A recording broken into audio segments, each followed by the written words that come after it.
Good day, everyone. I am Rosebert Iabenes, a third-year student of Norsu Shaton campus, taking of Bachelor in Elementary Education. So for today's video, we will discuss the Unit 2 Psychological Foundation in the subject of the school and curriculum. Psychological foundation of curriculum has three areas, composed of behaviorism, cognitive, and phenomenology and humanistic psychology. Let's discuss first the behaviorism. Behaviorism deals with stimulus response and reinforcers. The learning focuses on the conditioning, modifying, and shaping behavior through reinforcement and rewards. Behaviorism has curriculum that organize so the students experience success in mastering the subject matter. It is highly prescriptive and diagnostic. Also, it is step-by-step structured methods of learning. For students with difficulties of learning, curriculum can be broken down into smaller units. It is a desired behavior which is to reinforced. Also, testing, monitoring, drilling, and feedback. One of the behaviorism theorists is Edward Thorndike. His theory is connectionism, wherein he talks that learning as a connection of habits into a complex structure.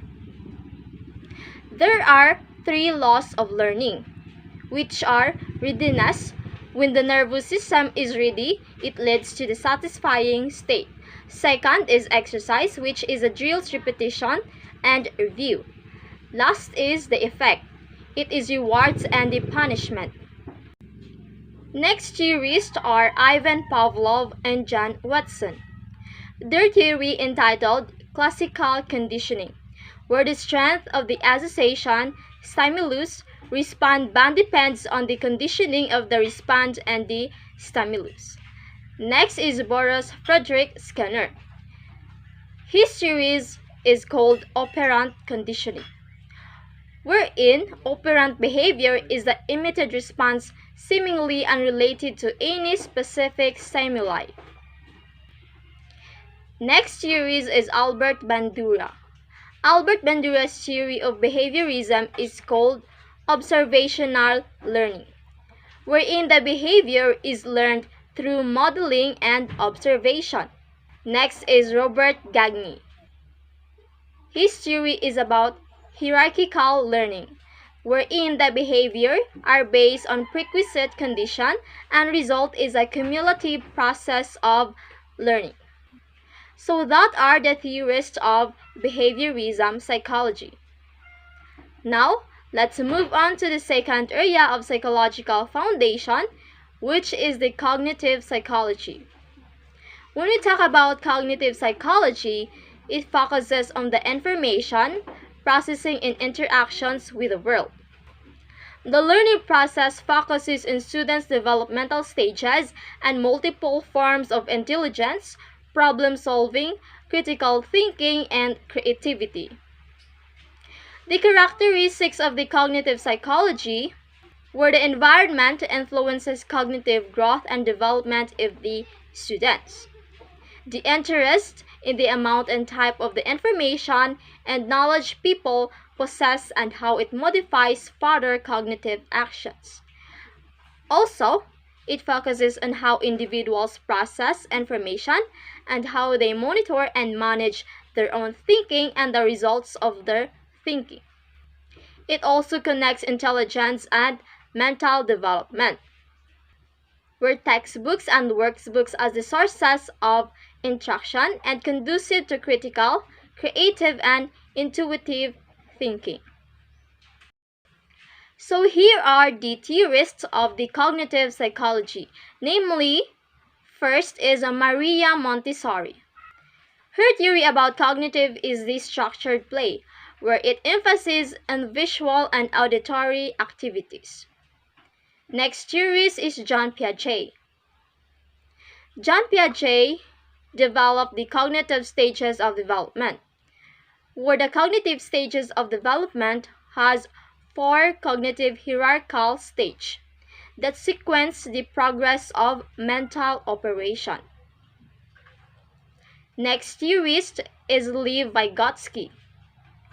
His theory is about the language of cultural transmission, where human development and cultural development influence the learning, and the beliefs and behaviors of previous generation shape the present environment. Another theorist of the cognitive psychology is Jerome Bruner and the Phoenix, where their theory is entitled as the structure of the subject, where the learning how things relate, inquiry and discovery-based learning. Next theorist is Howard Gardner. His theory is about 8 multiple intelligence, where cross-cultural concept of intelligence, linguistic, music, logical mathematical, spatial body kinesthetic, inter or interpersonal, and naturalistic.